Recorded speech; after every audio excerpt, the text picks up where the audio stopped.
this is like who I've always been on the inside. I think I just didn't know how to like get her out. And I remember like it was like spring of 2022 when I quit my job. I was like, I got to do something crazy. And that's when I quit my corporate job and dyed my hair pink like the next day.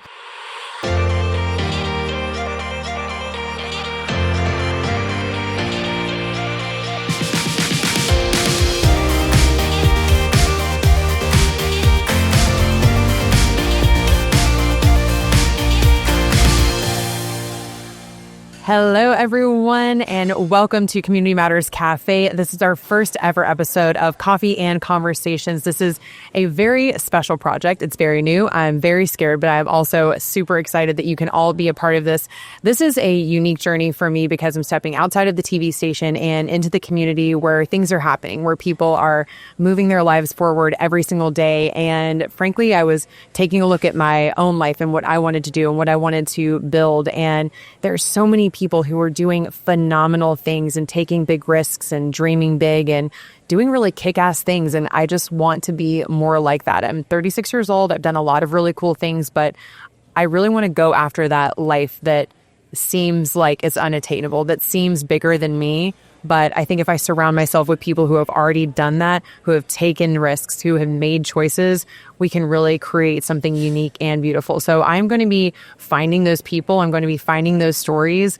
And the reason I wanted to as well, not just selfishly, but because I heard that so many people were turning towards AI platforms and the internet and things like that, just looking for inspiration and help and support and a listening ear.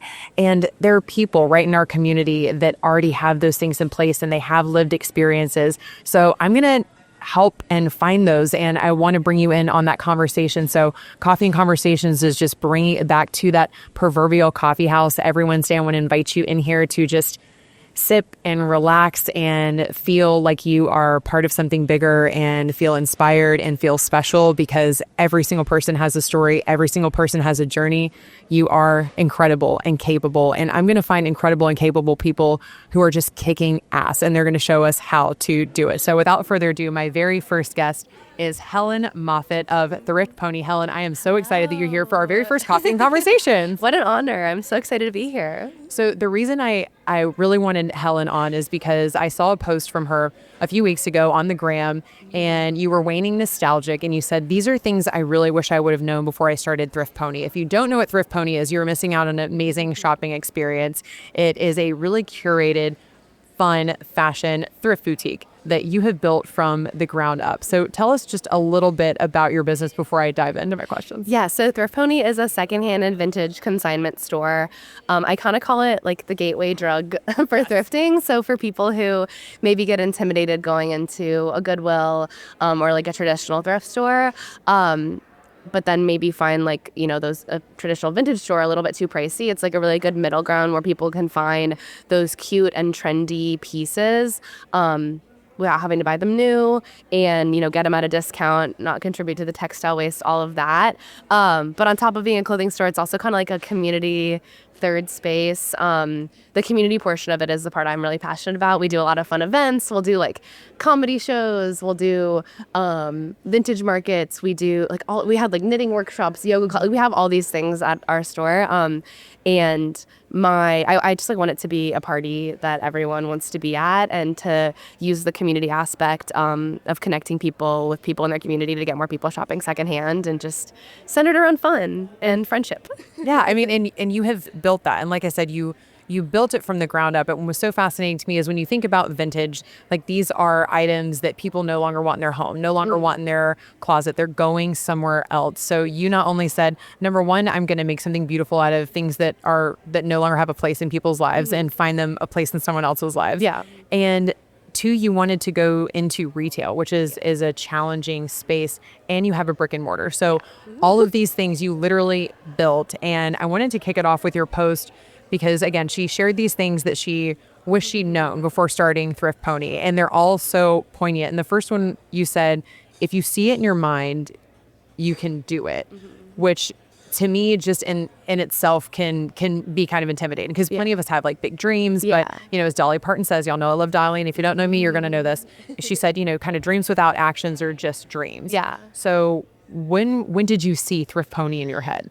Honestly, in like 2020 is when I started what would become Thrift Pony. It started as a clothing rental service that I was running out of my house. So we had like an interesting start. But that's when I first kind of envisioned, like, I was like, I want a community closet where girls or anyone, you know, in a city or Charlotte could come and like borrow clothes, you know, not have to. It all stemmed because like I just wanted cute stuff to wear out on the weekend. Same, and right? And I was like, I just like I hate like buying new things, whatever. So I was like, I wanted it to be a community closet. So I had that vision in my mind of like emulating that feeling of shopping in your best friend's closet before a night out in college.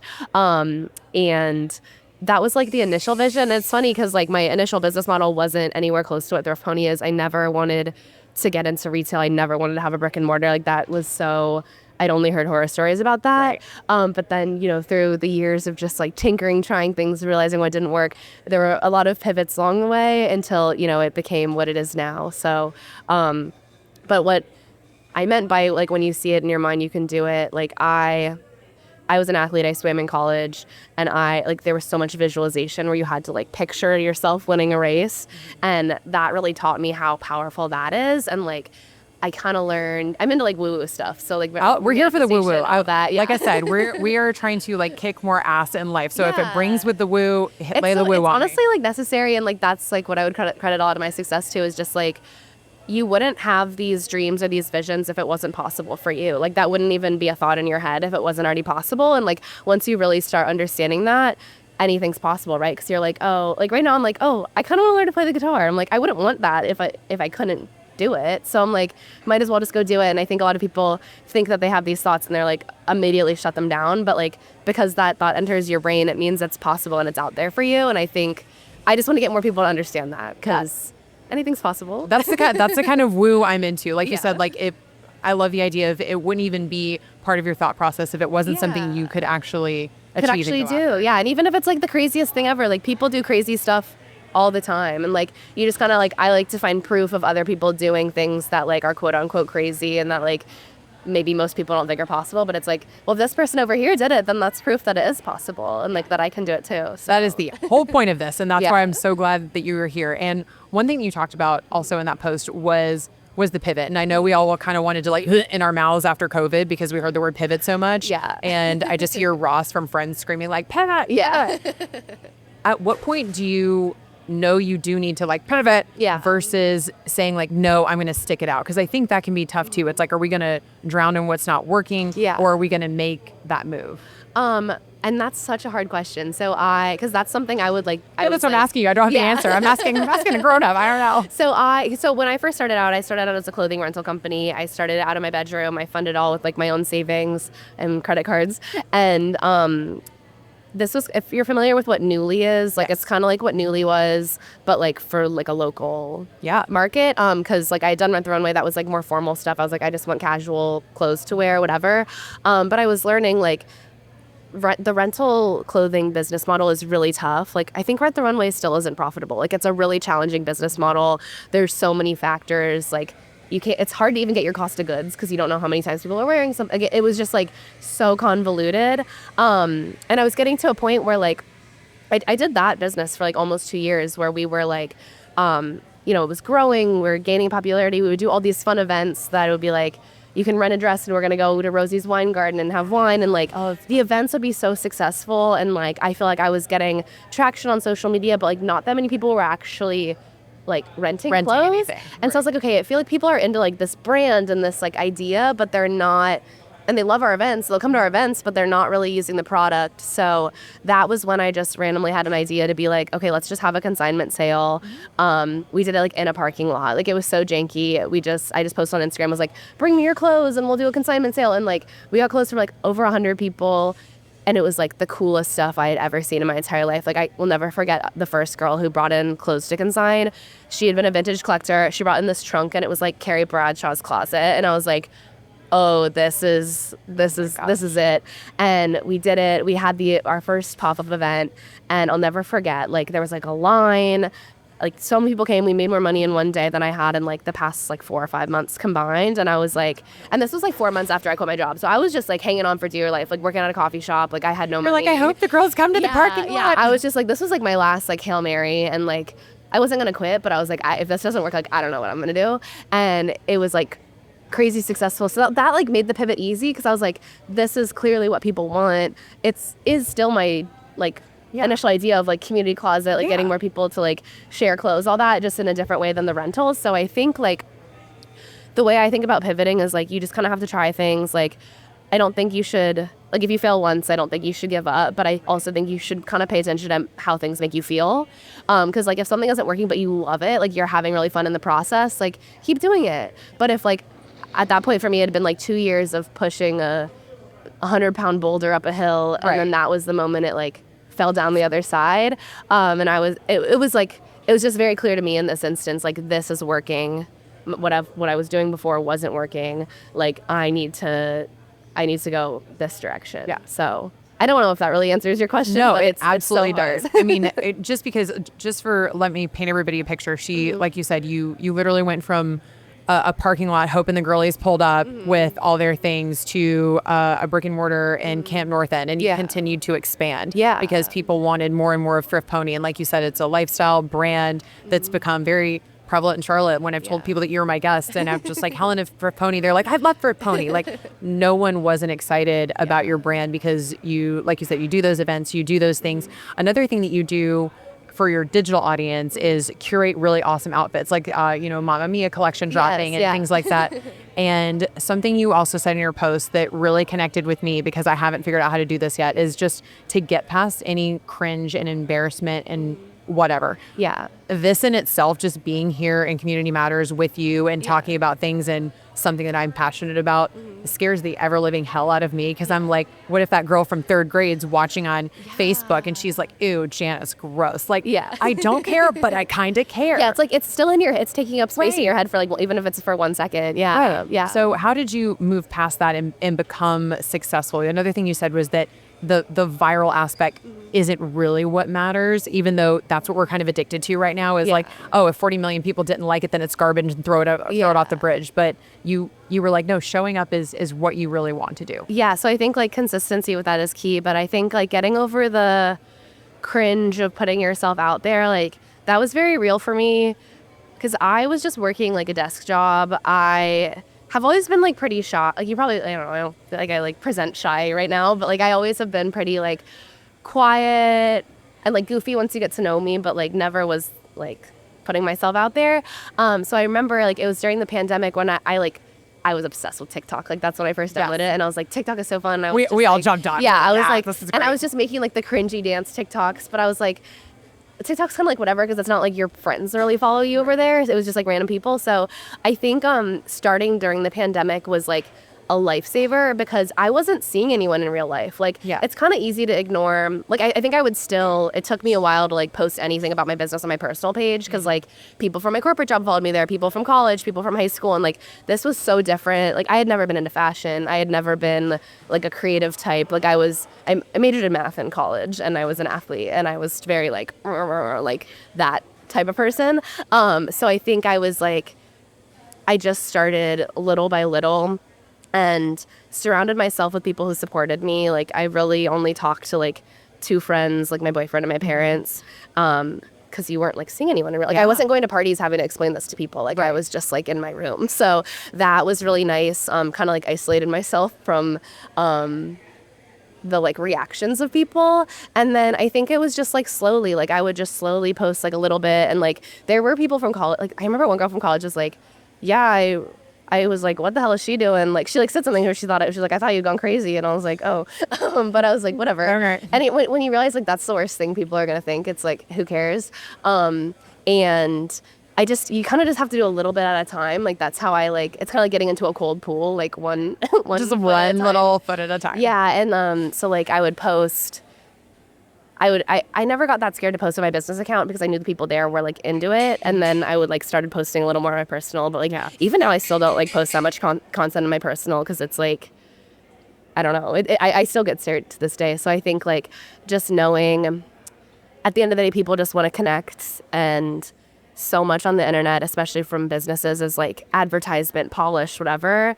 And I think I realized early on, like, okay, my stuff where I'm just like being honest and just like talking to my followers is doing better. So like, even though it's kind of scary, I'm just going to do that because it's also easier. Like, you don't have to put as much effort into it. Like, it's scary, but you can just like be like, hello, this is what I'm doing today. Like, here I am working from home, like doing my corporate job and then doing this over here. And like, so I think just like a little bit at a time, realizing no one really cares. And then like, once you start putting yourself out there, you'll like, on the flip side is like people, I kind of was like making connections with people that I had never met in Charlotte. And like, there are these girls who like found me and are like, what I think what you're doing is really cool. And I never expected people who weren't my friends to like think what I was doing was cool. And like that part makes it easy to drown out the people you're scared of, because it's like, no, but this random girl who has no obligation to me is like supporting me, and like, it's not my mom. Like, she doesn't have to tell me how to. And like those people are going to support you more than your friends probably. Like my friends are very supportive, but like for a lot of them, like the product wasn't necessarily for them. Whereas like I found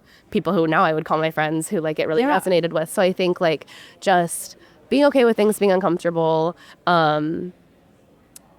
and just knowing, like, also no one really thinks about you that much. Yeah, that's the thing. I remember there's a scene from Schitt's Creek where David's doing his driving test, and Alexis is in the front seat, and he's just like worried and stressed. And she's like, David, no one really cares. Like, no one cares. Yeah, like no one cares. Yeah, like, no one cares. And like you said, we think that we're a lot more sensitive to other people's worlds than we really are. Yeah. But when you're talking about you weren't a creative person before and weren't in fashion, like for people who are just listening and can't see us right now, can you just describe yourself visually? Because I think when you talk about being an athlete and you majored in math and things like that, it's very different from the Hellen Moffitt of Thrift Pony that I'm looking at right now, who is fun and funky. And I'm like, of course she owns Thrift Pony. Like you reflect your business. Yeah, well, I have like neon pink hair and I'm wearing a green and blue like furry jacket and I'm wearing a skirt as a dress with a belt and I have like different color nails. I don't know. Yeah, I feel like this is like who I've always been on the inside. I think I just didn't know how to like get her out. And I remember like it was like spring of 2022 when I quit my job. I was like, I got to do something crazy. And that's when I quit my corporate job and dyed my hair pink like the next day. We love a hair transformation. I know. I was like, you have to transform with your hair. Yes. And I was like, I'm going to get all these tattoos. And then I got one tattoo and it was $100. And I was like, okay, I don't think I can afford this right now. Never mind. We'll just stick with the pink hair. Tattoo journey. But I didn't plan on keeping it this long, but it kind of became part of my brand. And like, I love it. And I feel like it's so me, and I'll keep it as long as I can. But yeah, I think I was just like, I've always, like, if you look at pictures of me when I was a little kid, like I was always wearing pink. I was always like doing something silly, whatever, like putting on these fun outfits. And then I think like you kind of like, you're just kind of trying to figure out your world and all that. And like, I thought I had to be this like serious person to be successful, but then I got really exhausted by doing that and was like, what if I just try being myself and doing something fun? And I think I also like saw other women doing it too, and like being successful, having fun and being themselves. I was like, okay, it is possible. Like I don't have to be so like buttoned up. I don't have to be so like serious and mathy. So mathy. I mean, yeah, but also like shout out to people who do math for a living. Right. Like it's necessary. Right. Like we love it wasn't for me. Yeah. We love the math. One, I think, girl math thing that you talked about that was so interesting before we had the cameras on was the math behind being an entrepreneur, because we can talk about dreaming big and shooting for the stars and things like that, but like it costs a lot of money to go to the stars. Like it costs a lot of money. Yeah. It costs a lot of money to dream big, which is a reality. And something that you also talked about in your post was you can feed yourself, you can pay yourself, and you can have health insurance. And can you just share with everybody what you shared with me when it came to your version of like Hellen Moffitt math? Yes. And how you got there? This was my math of quitting my job. So like everyone was like, oh, you need to have 6 months saved up. And like I had racked up a ton of credit card debt when I was starting my business. So I was like, I just got to get out of debt. Like I can't even think about saving. So I think I saved up like 2 months of life expenses and was at a point where I was just like, I can't do this anymore. My business like wasn't even really profitable yet at all. Like I was like, I have to just go. Yeah. Cause it's important to know yourself too. Cause I know I do really well when like my back's against a wall. So I was like, I'm kind of like hiding behind this full-time salary and this cushy job. And it's like, I'm never going to make, like, I was like, I think if I leave, I'll be forced to make the moves to make this thing work, versus like, it wasn't really working. I was kind of like pouring money into it because I just like had money from my paycheck to do that with. And like, I I was like, I have to make this jump. So I had like 2 months of life expenses saved up. And I was like, I'm very privileged too, where like I don't have a family, like I don't have kids. So I think it would have been different if like I had people I was supporting. And I was like, the worst case scenario for me is like I just go live home with my parents. Right. So like I think I do want to acknowledge like if people don't have those systems in place, like it is actually everyone's scary. life is different. Yeah, but I think for me, I was like, okay, like I'll be okay. Like I don't want to go live with my parents, but I'll be okay. Like if that's the worst case scenario. So I kind of thought of it that way. And then I also was like, I can just get a job like at a coffee shop too. Like if I'm in trouble. So I ran out of money like really fast, like in like a month or two, got a job at a coffee shop. Shout out to People's Market. That was the best thing that ever happened to me because that showed me, I'd worked in like retail in high school, but like hadn't worked obviously in like retail or food service as like an adult with like a business mind. So seeing how they operated and seeing how, I don't know, I feel like I like knew kind of what to pay attention to, and it showed me like how to operate a successful like brick and mortar location and showed me it was possible, and also showed me how fun it was. Like I loved working there. Like it was so fun to just like have people come in and talk to them and like that part of it. So that kind of was what was happening while I was like trying to figure out how to make the rental business work. And then we did the like consignment sale. And I think the day after that, I quit the coffee shop because I was like, okay, I'm going to open a store. Right. You're like, okay, but thanks for the coffee and the I don't even remember what your original question was. Oh, the money. So I like wasn't paying myself. I was just like working part-time jobs to make this work. And then like once we started doing the consignment stuff, like the beauty of consignment is like we pay once things sell. We aren't like paying up front. So it's a very cash positive business. So like I was pretty much able to start paying myself right away with that. Not a lot, but like I could pay. I also made my life expenses really cheap. Like I got a place with really cheap rent, and like I was living off. I like made it so that my life was really cheap. But like a lot of people are scared to leave because of like health insurance or these like benefits that your job has. And like again, a privilege I have is I'm pretty healthy. Like I don't have any major health problems. But like for me, getting health insurance, like it wasn't impossible. And also when you're working for yourself, you can just like, I could just like have a few more events every month if I needed to make a little more money to like cover that piece. And like, I thought it had kind of been sold to me as this like impossible thing. Like if you're like working by yourself, like you're never going to be able to afford health insurance. It's going to be so hard. And like, it took me a little while, but like I have health insurance now and like, it's okay. And I think that, I want to like demystify that because like, while it's more expensive than it should be and like the process, I don't want to get into all that, but like I think I'm proof that you can do it, and you are. And there's lots of other people too. Like I would talk to other entrepreneurs too, and like they're doing it, and I think like it's hard, but like I thought sitting at a desk like bored on my mind was hard, so like I'd rather be doing something hard that's like fun. Yeah, you're like, at least it's one of those things I don't necessarily believe that old adage where it's like, if you do something you love, like you'll never work a day in your life. And it's like, no, you'll actually work 10 times harder because you love it. Yeah, because you like it. And it's like, but I feel like I get so much satisfaction from the work I do, and like working 7 days a week, which I don't do much anymore, but like that like I wouldn't even be tired after that because what I was doing was so fun and like it energized me. Like I don't really get tired. Yeah. And like I used to get so tired because it was just like draining. And I think when you do stuff that you like, it energizes you. Yeah. I love that you said that. Like you were so energized by what you were doing, you weren't tired. Now, I know that came after a journey because another part of that post was you said, and this was so impactful to me, you said, everything you're scared of will absolutely happen, but you will be okay. So what made you want to write that part? Because I think that's the thing, because we can what if ourselves right into oblivion and then you're like, never mind, I'll just go right back to my keyboard. Yeah. It's like, it's never as bad as you think. Like, I don't know, like I think like quitting my job and running out of money like really scared me because I was like, what will I do? But then it's like, okay, you can just go like do like gig work or do something, like you can like patchwork it so that it's fine. Like I'm not like I never was in like financial ruin from it, or like what else went wrong? Like just angry customers or people who are like unhappy with, like that was my biggest fear for a while, was like getting a bad review or people like having a bad experience. And like that's definitely happened, and obviously it sucks and it like really, really stings, but like a lot of that feedback has been stuff that's made us better. So it's like I'm grateful for it, because if you never have those experiences, like we'll never grow. And same with like I had never managed a team of people. So that was something that really scared me, like managing a team of people, like firing people, hiring people, that sort of thing. And like I've had to deal with those things like as you do running a business. And I think like I've learned and I've grown a lot as a person from that.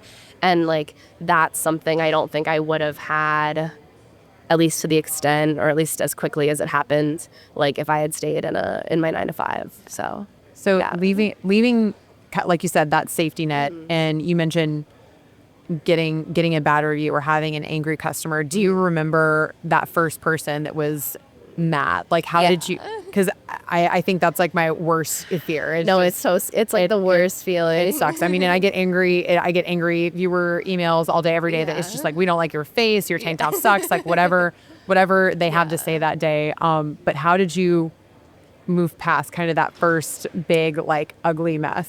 Yeah, I think like, I mean, there's two different types of things. There's some that are like actual feedback, which sting almost worse because it's like, okay, yeah, I did something wrong. Like there's something I could have done better. If it's just like, I think you're ugly, I hate your outfit, like I don't really care. That's just like an unhappy person. Like I don't really care if people say you're something like, like I don't eat tomatoes on my sandwiches. Okay. Yeah, like, we're right. We got different opinions. That's fine. But yeah, like if it's something that like they like had a bad experience for some reason or something like that, like I think it definitely stings less each time. Like I never want it to get to a point where it doesn't sting because I don't think that's good. But I think like I'm naturally a people pleaser. So I think the first time I would like people please the heck out of it, where I'd be like, here's a gift card and there's this and there's this and there's this. And like, I think that's good in some instances, like depending on what happened, but like you don't always need to be doing that. Like sometimes your business isn't for everyone and that's okay. But I think like, I don't know, I always just try and take it as a lesson and like when you see that initial review or email or have that initial interaction, like I feel like almost like my heart rate would spike and I'd be like, and I would go into like panic mode. And now I feel like I know to like take a breath. It's like, it's okay. Like you can just handle it, just like deal with it and it's okay.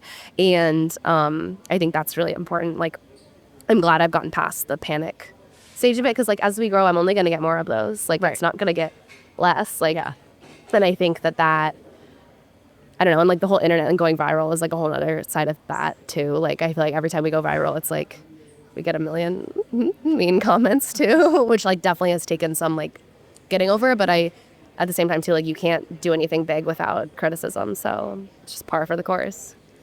I love the fact that you said that because you do go viral in so many of your videos. And like you said, it's tough when clearly people are watching it, but then half the people will grab a rock and throw it at you. Yeah. And I don't know. I think it's just like, I don't have the answer. Like, I think there's people who are better at this than me. Like, I think like I get more annoyed at myself when like mean comments get stuck in my head. Cause I'm like, right, how are you going to be successful if like, sorry. Water, coffee. I was like, we have things. Community Matters Cafe. If anybody's hanging out, you can still come hang out, grab a drink. But yeah, I think like I get more frustrated with myself, which is like the challenge. But I don't know. It's just like the world we live in. Like you said, it's par for the course. But the fact I think that you post again the next day, that makes you the winner. Yeah. You just have to keep going. Sorry, you have I'm to gonna keep have a going. cough attack. Yeah, absolutely. It's like this is where our intermission is. If like a cough drop company would like to sponsor this, we're certainly open to that. Any sort of tea, anything like that, we're all here for it. I'm okay. It's all right. This is part of live. This is the things that'll happen. We love it. It's so real. We said the ASMR edition will be out later, where you hear like the clinking and the slurping of the coffee and the coughing. You have to pay extra for that, so don't get too excited. Anyways, yeah, but I think I'm good. No, I think that's great. So talking about just kind of getting past that. Now, one thing I have to ask, because in my head I'm always curious at like how different businesses work. People, if they're talking about consignment, they're bringing you clothes, they make an appointment, and they're like, please buy my things. Do you ever just get situations where you're like, this is icky. No, this is not the vibe. Like, how do you, like, are there just stories that you remember where you think, oh my gosh, we're missing the point. Like, this is not it. This is not what I want. Like, please get out. I think we have it a lot better than a lot of places because we do it by appointment. So like they already had to make an appointment. Like we do it that way so that they like really understand what we're looking for. Cause like, I don't want to waste people's time. Like I don't want people to lug garbage bags of clothes all the way to us and us just be like, no, we can't take anything. And you have to lug it all the way back to your car. So like, cause like I've sold clothes at other places where like they do that. And I think like, yeah, you don't have to make an appointment, but like, I don't know. So I was like, I want to do it this way. And it also helps us manage our intake too. Like I'd rather tell someone, hey, we don't have any space like before they leave their house versus when they get to our door. Right. I think I don't know. Like, it's not as bad as you would think. Like, I think we're really lucky. Like, our customer base, they bring us, like, it's more like, there'll be days where there's, like, such cool stuff. And I'll be like, I love what I do. There'll be some days where it's, like, the clothes are maybe, like, a little dirty or, like, have a lot of hair on them or something. And, like, usually we'll just, like, unless, like, people don't always, like, sometimes, they usually don't ask. But, like, if they ask, like, I'll say, like, hey, like, we just require that, like, pet hair be removed or whatever. But I think that You're like, your whole cat's on this sweater. No, I'm sorry. yeah, like, I think, like, we'll do our little, like, lint roller to an extent, but, like, we like, put this on there, but we don't wash the clothes before they go into the store. Like, we don't have a laundry service, so, like, they need to be cleaned.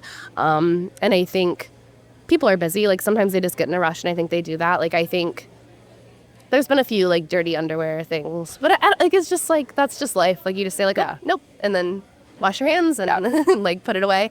Like, these are yours. Yeah, we'll just put them back in, and it's okay. I don't want to, like, embarrass people. Like, that's not my goal, and I'm a forgetful person, too, so I just usually assume that they just forgot. But I'd say for the most part, like, people bring us really cool stuff, and, like, they'll be excited. They'll be like, this is the dress that I wore, like, when I met my husband, and, like, it doesn't fit anymore, but, like that's the most fun part, and I would say that definitely outweighs the sometimes yucky parts. What's the coolest story behind a piece that you've ever heard? Like, is there a piece that you're just like, oh, I know you posted about, like, those great platform boots before. She posted on her Instagram about these incredible platform boots, and there's a photo, you should go look at it, of just a couple legs, like, kicking out of a window. And it's amazing. But is there a story that stands out to you about just a piece of clothing or an accessory that came in that you remember?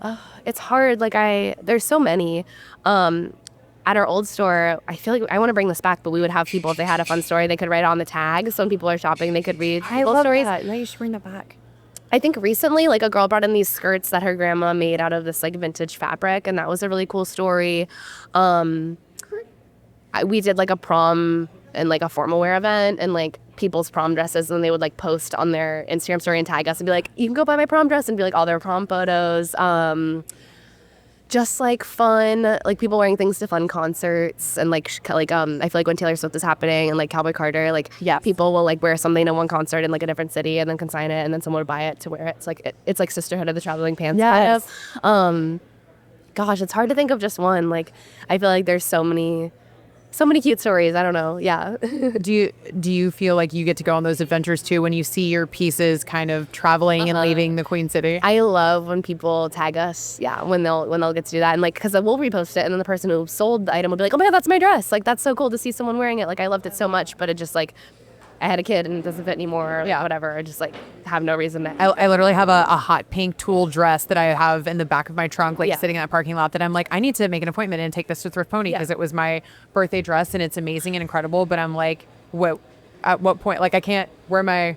You can't wear it twice. Wear it twice. But. Right. I've worn it a few times. But I was like, where else am I wearing this? Yeah. But things like that where you're just trying to give more life to one piece of clothing. So why was that sustainability aspect really important for you? And I love the fact that it's even gone into prom, because I think people have this image in their mind of what a thrifter or a vintage girly or something like that is. But you, I feel like, showcase a real gamut of looks. Like, maybe not everyone's doing hot pink hair and, like, a fringe green jacket.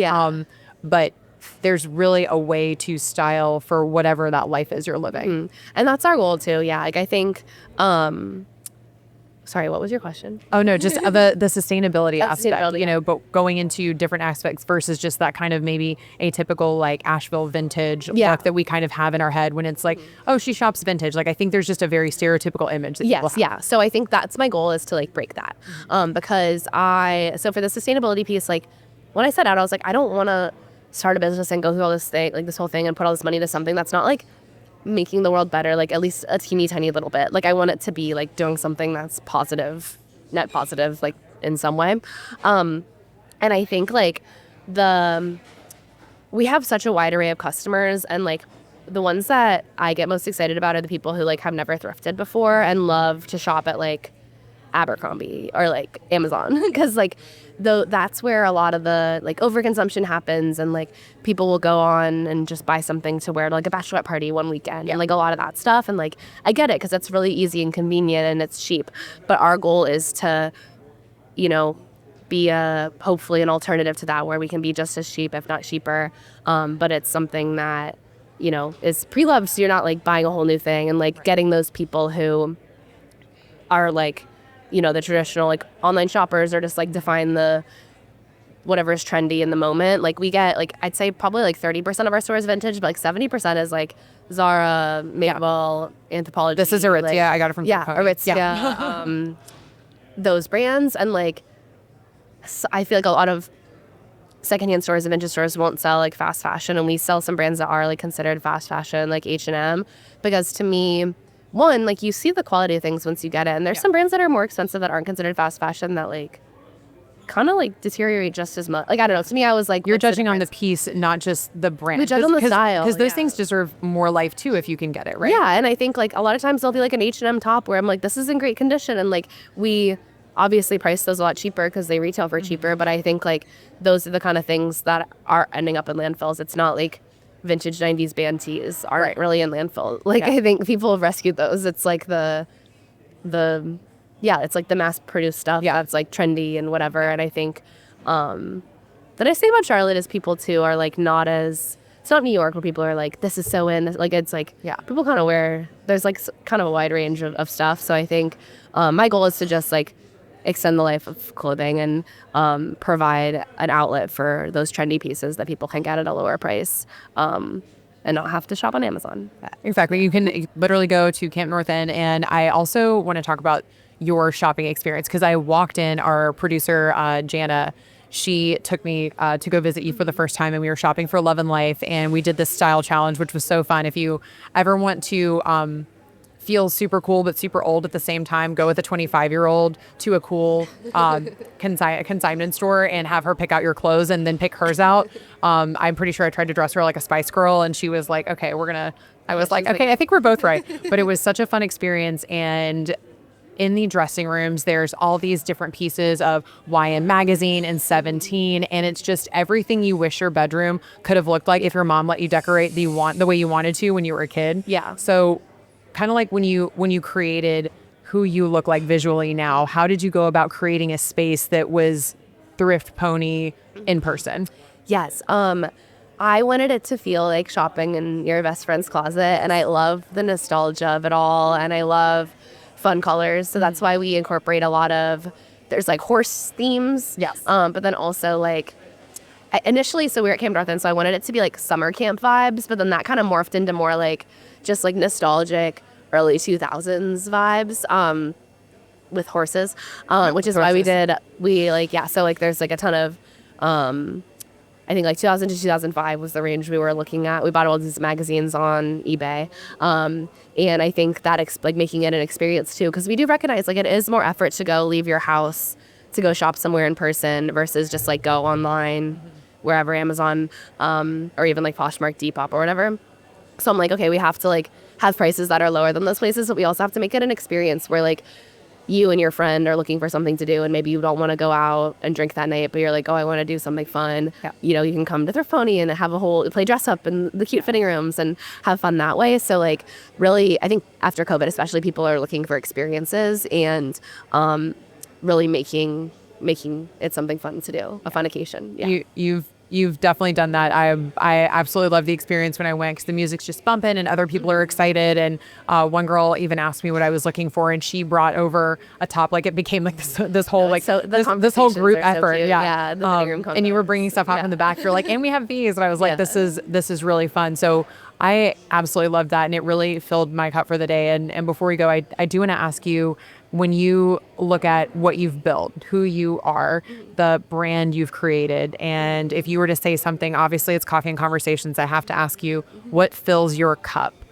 every day when you get up, or when you're taking a step back, you're locking the door for the day? Do you ever just look around and you're like, damn, I did that? Yeah, so I'd say what fills my cup the most is people. Like I think if I just had like an internet business where I was just like selling stuff online and like whatever, I don't think I would be as fulfilled. Like I think I love having a space that I can go to. Like I'm going to go to the store after this. So like, and to see people come in and be like, hello. And like, sometimes they're visiting Charlotte. Sometimes, it's our regulars who come in every day. And just having a space to get to connect with my community. I don't think I understood how important that was until I started doing it. Like, I think I was really lonely before I started this business. And like, just getting out there and like talking to people, hearing about, I don't know, we have a lot of like local musicians who come in, or like people like you, or people who are just doing cool things. Like I think that's like been the biggest joy, is just connecting me with the community, getting to do stuff to give back. That's the best part, because like at the end of the day, like if you're not doing that, like what are you doing it for? You're just like selling stuff. Like Yeah, you're just selling stuff. yeah, and I think that like the community aspect for sure is the best and the part that makes you the happiest. Yeah. Well, thank you for now being the very first member of the Coffee and thanks for Conversations having me. This was so community. fun. This was incredible. This is the shameless drop portion, because obviously I want people to continue to be part of your community. Yeah. Go be part of the Thrift Pony Club, which we absolutely love. What's your sign say? It's like save a horse, thrift a pony, save a horse, ride a pony. We have a neon sign that says ride at my pony, and then I think our bus says save a horse, thrift a pony. Yeah. It's bad. I should know that. It's fabulous. Well, you gotta go see the bus. Yes. Yeah. Come to Thrift Pony. Come shop at Thrift Pony. We do vintage markets every month. You can follow Thrift Pony online, Thrift Pony CLT on Instagram and TikTok. You can follow me at What the Hellen. I think my TikTok says Hellen Moffitt, and I post like businessy behind the scenes stuff on my TikTok more than my Instagram. And then we have Thrift Pony has a podcast. It's me and my co-host Megan Swain, who was our first employee, and it's called Ponyverse. So you should go listen to that. We talk about like fashion, secondhand clothes, thrifting, running a business, pop culture, kind of whatever we feel like. It's a fun, like, if you were talking in the back room, that's like the vibe that it gets. It's like our we literally film it in our back room like an hour before we open the store. So it's fun. I think like I listen to a ton of business podcasts. That's like how I learned everything for my business, is that I would just like listen to hours on end of business podcasts, and like what I found a lot of them were missing, where a lot of them were like Monday morning quarterback, like after the business was successful. And I think like this is very much like in real time, like us talking about struggles and wins and that sort of thing, and it's just also like silly. No, I love that. We'll take all of the silly. So thank you so much for filling our cup today on Coffee and Conversation. Thanks for having me. This was so fun. You guys heard her. Go check out Thrift Pony, Hellen Moffitt, and we are going to be signing off here at Community Matters Cafe, who helped so many people in our Charlotte community take great steps after recovery. We are so proud to be here. Thank you guys. We did it. I'm proud of us. Ready to go. Thank you. All right, we'll see you next time. Bye. To everybody out there, thank you so much for joining me for Coffee and Conversations. Now, if you want more stories of motivation, inspiration, and empowerment that can fill up your cup when it's empty, no matter where you are, I invite you to subscribe to our channel for more.